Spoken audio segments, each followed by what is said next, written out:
굿. 이거는 그 Z가 끝으로 끝나는 걸로 끝나면은 약간 스 발음을 좀 내주시면 돼요. 세키스. 아, 잘하셨어요. 온. 예. 그러면 11은 어떻게 할까요? 11. 온밀. 예, 맞습니다. 그리고 다시 처음으로 가시면 돼요. 쉽죠? 네. 그러면 저희가 1부터 다시 이키 3 4 5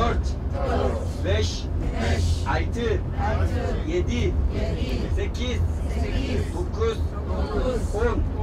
예, 잘하셨습니다. 자, 그럼 그 마케도니아에서 시작한 이 알렉산더의 원정이 이 소아시아 지금의 터키 지방을 지나서 시리아 또 페르시아를 지나서 인도까지 이어지는 대장정입니다. 아시죠? 그리고 그러다가 20년이 안 되어가지고 10여 년 만에 이 알렉산더가 죽으면서 이 알렉산더의 부하들이 이 4명의 부하들이 치열한 그 세력 다툼을 합니다. 그래서 그러면서 이 알렉산더 이후의 제국들이 4개의 제국으로 갈라집니다. 그 중에 이 마케도니아를 중심으로 있는 그 왕이 키산드로 왕입니다. 그 다음에 이 페르시아 지역에 했던 사람이 프톨레마이우스, 아니야, 죄송합니다. 셀리오코스. 예, 그 다음에 이집트 쪽에 프톨레마이우스, 그리고 지금의 터키 땅 이 지역을 안티오쿠스라고 자리 잡고 있습니다. 장악하게 됐습니다. 그러면서 그러면서 이쪽 이 소아시아 이쪽 지역은 안티오쿠스에 의해서 건립된 도시들이 상당히 많습니다. 그래서 보시면 이 도시의 기초는 헬라 시대 때 만들어졌고요. 그리고 도시화가 대규모로 이어져 도시 체계를 잡아가는 것은 로마 시대 때 제대로 된 그 도시의 규모를 잡게 됩니다. 그래서 가시는 곳마다 로마 도시들은 특징이 몇 가지가 있습니다. 아주 거기에 아시죠? 로마 제국이 한 지역을 장악하면 도시부터 건설합니다. 그래서 이 특징이 어느 도시는 가보시면 동일하게 나타나는 게 뭐냐면 대도로, 로마 길, 보셨죠? 우리 저기 다소에서 지나오면서 보셨잖아요. 그 로마 길, 그 다음에 상하수 시설, 그 다음에 목욕탕, 그리고 연극장이나 원형경기장. 그러면서 주로 이런 거 아니면 또 신전도 있고요. 그래서 이런 것이 기본적으로 다 이렇게 배치가 되어 있는 것을 보시게 될 겁니다. 그래서 이 지역도, 우리가 가는 이 지역도 그 알렉산더 제국 당시에 만들어진 시작된 그 도시이면서 그 로마 시대 당시에 이게 로마 제국에 영입되면서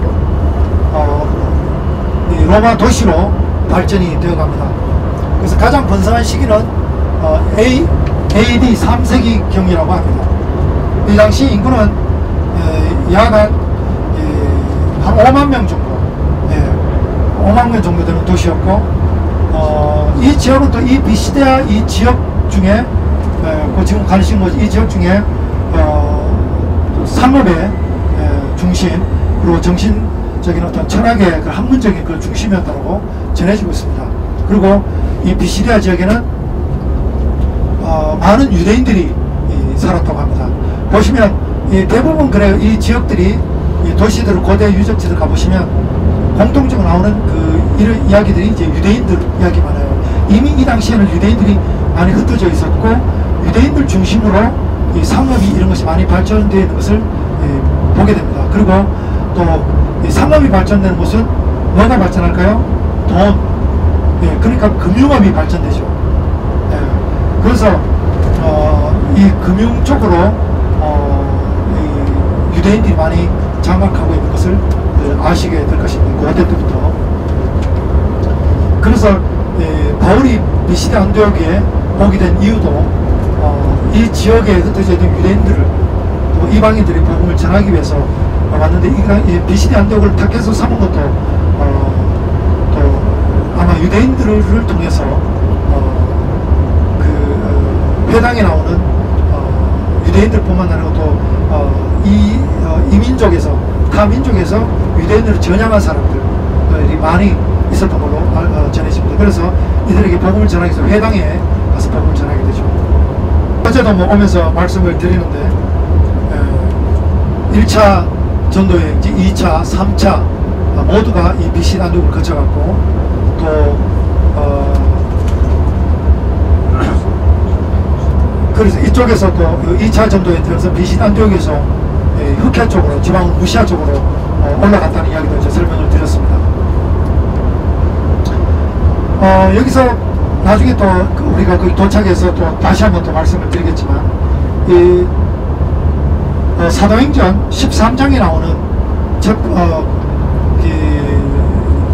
구브로에서 밤빌리아로 가죠. 안탈리아, 지금 그 안탈리아 지역에서 그 여기서 밤빌리아, 그리고 버가에서 배를 내려서 육로로 300을 넘어서 미시디 안디옥까지 옵니다. 그러니까 이 바울이 와서 그 회당에서, 첫 번째 회당에서, 첫날 회당에서 복음 전하는 그 목적 자체가, 내용 자체가 유대인들로서 선택받았다는 것, 그리고 안식일에 대한 할례가 중요하지 않다는 것, 안식일에 대한 그 의미가 없다는 것, 오직 믿음으로 구원받는 아주 파격적인 그런 첫 설교를 하게 됩니다. 그렇게 어떻게 돼요? 유대인들이 난리가 났습니다. 완전히 그냥 지금 엄청난 거예요. 가장 중요하게 생각하면 유대인들은 선택을 받았다. 그러나 이 율법이 유대인이지만, 그러나 복음은 그것이 아니다. 그러나 안식일은 구원받는 거하고 상관없다. 이렇게 하니까 완전 난리가 난 겁니다. 그러니까 유대인들 입장에서는 완전히 그냥 어마어마한 충격이 휩싸이고, 완전히 그 뭐냐, 지금 우리가 생각하는 비교가 좀 이상합니다만 이단을 바라보는 거죠. 그러니까 유대인들이 이를 갈기 시작하는 거죠. 완전 적개심 불타오르는 겁니다, 유대인들이. 그러니까 이 사람들이, 이 유대인들이 바울을 따라서 쫓아가지고 이고니온까지입니다. 루스드라까지 갑니다. 그래서 어떻게 해요? 이고니온에서 핍박받아서 쫓겨나죠. 루스드라 갑니다. 루스드라에서 돌에 맞습니다, 바울이. 그래서 죽은 것처럼 돼버린 거예요. 그래서 성 밖으로 던져버립니다. 완전히 죽었어요. 그런데 다시 일어나서 그 다음날 다시 루스트라 성 안으로 들어갑니다. 일부에서는 루스트라에서 돌에 맞아서 죽었는데, 그때 아마도 바울이 성청전에까지 가지 않았는가, 그렇게 추측하기도 한다고 합니다. 그런데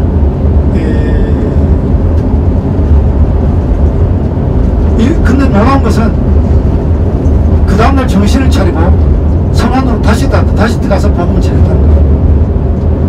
놀랍죠? 그 속에서, 그래서 루스드라에서 디모데를 만난지도 몰라요.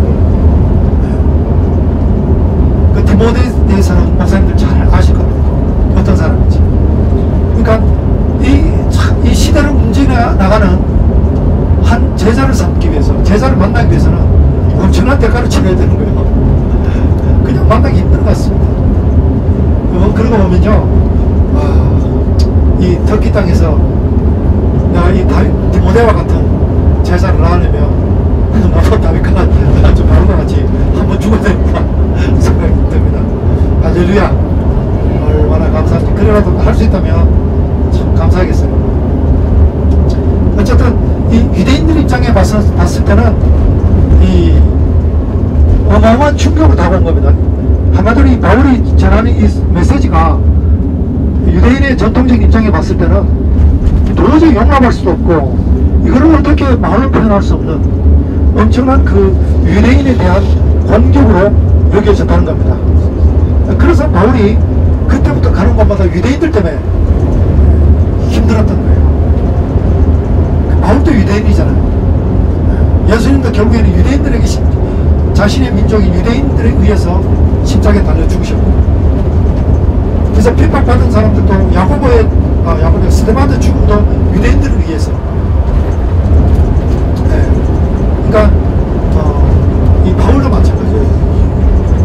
유럽 선교까지도 이 유대인들의 소문이 퍼져서, 그래서 유대인들 끝까지 발목을 잡고 들어진 거죠. 그럼에도 불구하고 끝까지 사역을 완수해 나가는 또 우리 사역입니다.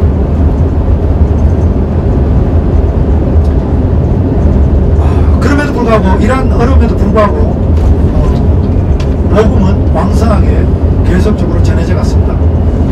오늘 우리 시대에도 선교를 이야기하는 게 많은 교회에서 받아들여지지 않고 있습니다. 그렇죠? 어떤 교회는 해외 선교 필요 없다, 뭐 국내 선교도 바쁜데 해외 선교까지 할 일이 어디냐. 우리 목사님들 말씀 나누시면서 하시는 말씀들이 교회 성장에만 포인트를 맞추고, 나중에 선교는 뭐 내일이 아니다. 그렇게 특별한 부르심이 있어야 선교를 한다, 그런 이야기 하죠. 이번에 우리가 다니시게 되는, 지금부터 다니시는 소아시아 7개 교회, 사도행전에 죄송합니다, 에베소 요한계시록에 나오는 그 초반에 1장부터 3장까지 나오는 그런 그 7개 교회에 하시는 그 말씀들이 다 오늘날 우리 교회에게 하시는 그런 말씀인 것 같습니다. 첫사랑을 잊어버리고 교회가 세속에 빠지고, 그 세속에 교회를 또 뒤에서 조종한, 교회를 조종하는 그런 무리들이 있고, 그렇죠. 이 초대교회 소아시아 7개 그 나타나는 현상은요, 똑같이 오늘날 우리 교회가 동일하게 나타납니다. 참 기가 막힙니다. 역사는 돌고 도는 것 같아요. 변하지 않습니다. 어떤 사람은 역사가 뭐 진화되고 역사가 발전한다 그러는데, 아니야, 저는 보니까 아닌 것 같아요. 똑같이 그것을 반복하는 것 같습니다. 인간 워낙 죄인이라 보니까 똑같습니다. 그 당시에도 이미 세속화되는 교회가 많아지고요. 그 당시에 교회 헌금 좀 했다고 막 교회를 좌지우지 시키려고 하는 그 세력들도 있고요.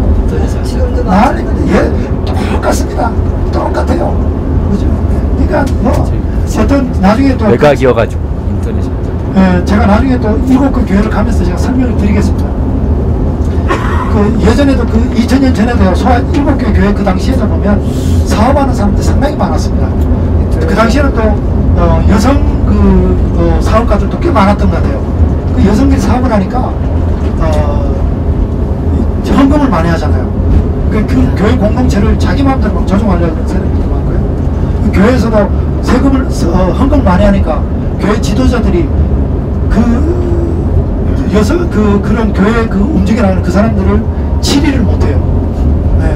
치리를 못해요. 돈 때문에.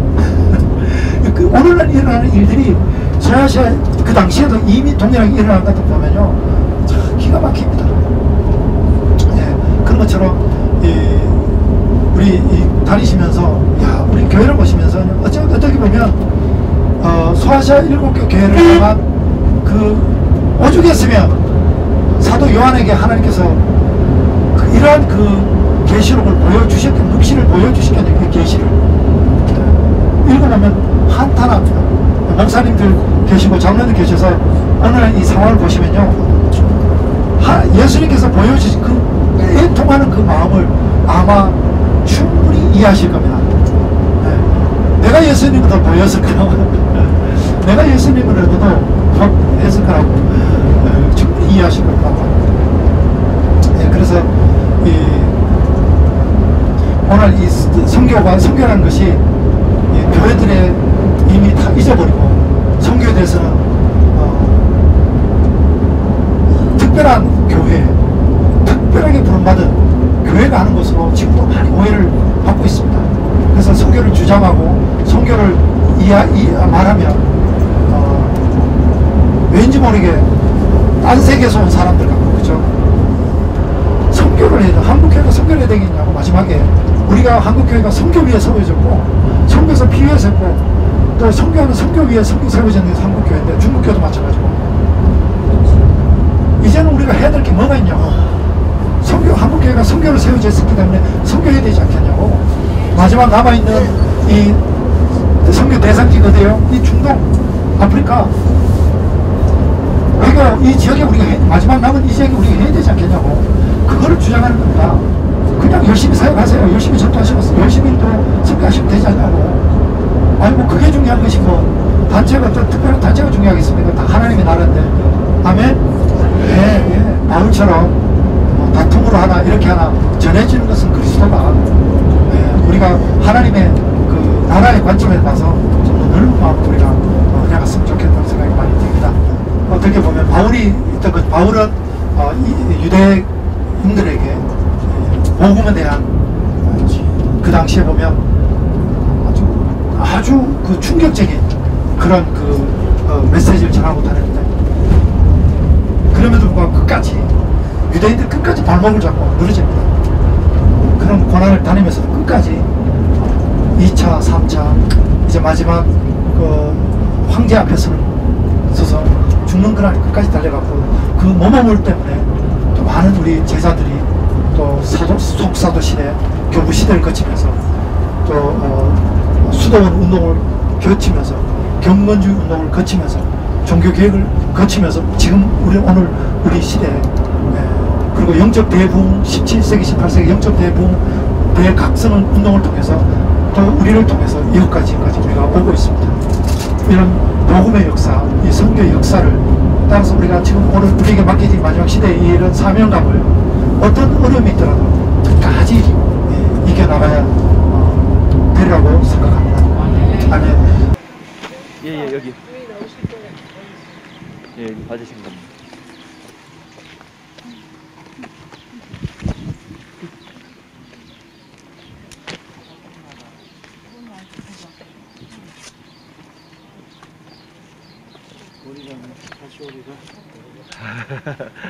지금 저희가 도착한 곳은 비시디아 안디옥입니다.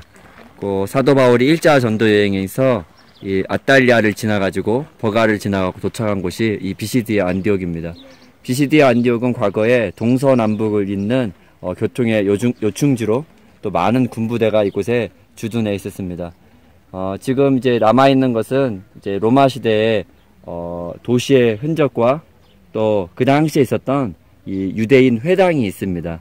그래서 저희는 지금 유대인 회당으로 이동해서 바울이 이곳에 도착해서 처음으로 설교했었던 그곳에 가서 좀 돌아보도록 하겠습니다. 이곳이 가지고 있는 큰 의미는 이곳에 많은 유대인들이 있었을 때 그 유대인들을 대상으로 바울이 첫 전도 여행에서 이 오직 믿음으로 구원을 받는다라고 설교를 합니다. 이 설교는 이곳에 큰 논쟁이 또 되기도 합니다.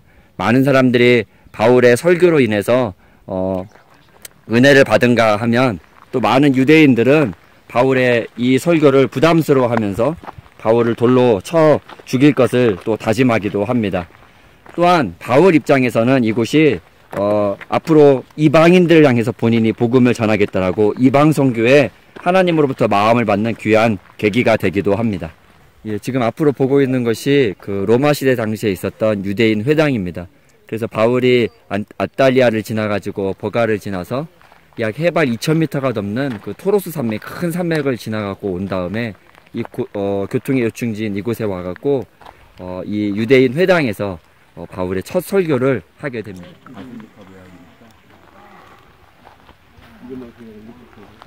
이쪽은 아마 실내에 있었을 것 같고 이쪽은 이제 실외 쪽으로 기둥을 이렇게 둘러싸가지고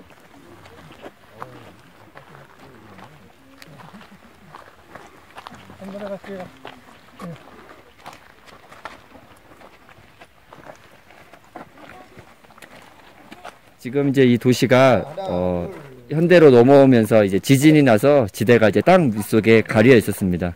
그러다가 이제 고고학팀에 의해서 발굴 작업을 통해서 이렇게 흙 밑에 감춰져 있었던 지역들이 위로 드러나게 되고 이곳이 로마 시대 당시에 유대인들이 모여서 예배드렸던 유대의 회당이라고 그렇게 추정되고 있습니다. 이에 유대인들이 경건한 기부인들과 그 성례 유력자를 선동하여 바울과 바나바를 핍박하여 그 지름에서 쫓아내요. 그리고는 티끌을 털어버리고 이번으로 향해 갑니다. 그래서 이방 선교에 어쩌면 수리 안디옥은 이 사역을 위한 파송을 한 것이고, 실제로 여기서 어떤 이방 선교를 한 이방인들에 대한 선교에 대한 어떤 확증을 아마 여기서 보게 되는 그런 배경인 것 같아요. 그래서 이게 참 중요한 부분인 것 같습니다. 그래서 이 시간 우리 한번 기도할 때 먼저 찬양을 좀 합시다. 찬양, 김현기 목사님, 김현기 목사님, 우리가 찬양을 하고 우리가 여기서 기도하고 이 세상을 사랑하사 독생자를 주셨으니 믿는 자를 구원 얻으리. 사랑의 호산나 영광의 왕 구원자 예수 영원히 주 이름 찬양해. 예수 그리스도 나라의 왕께 찬양의 호산나 영광의 왕 구원자 예수 영원히 주 이름 찬양해. 예수 그리스도 나라의 왕께 예루살렘 향해 일어나 너 거침없이 나아가라.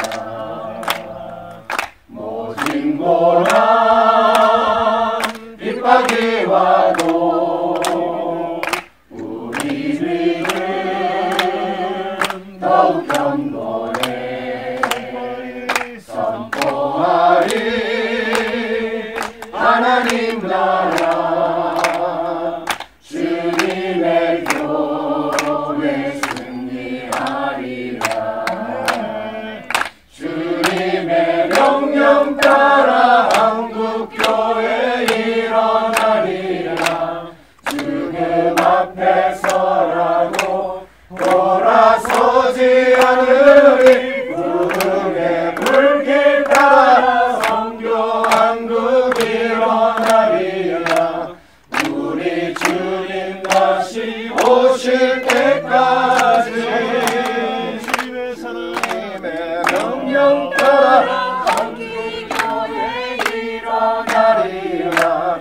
죽음 앞에서라도 돌아서지 않으리. 구름의 불길 따라 선교교회 일어나리라.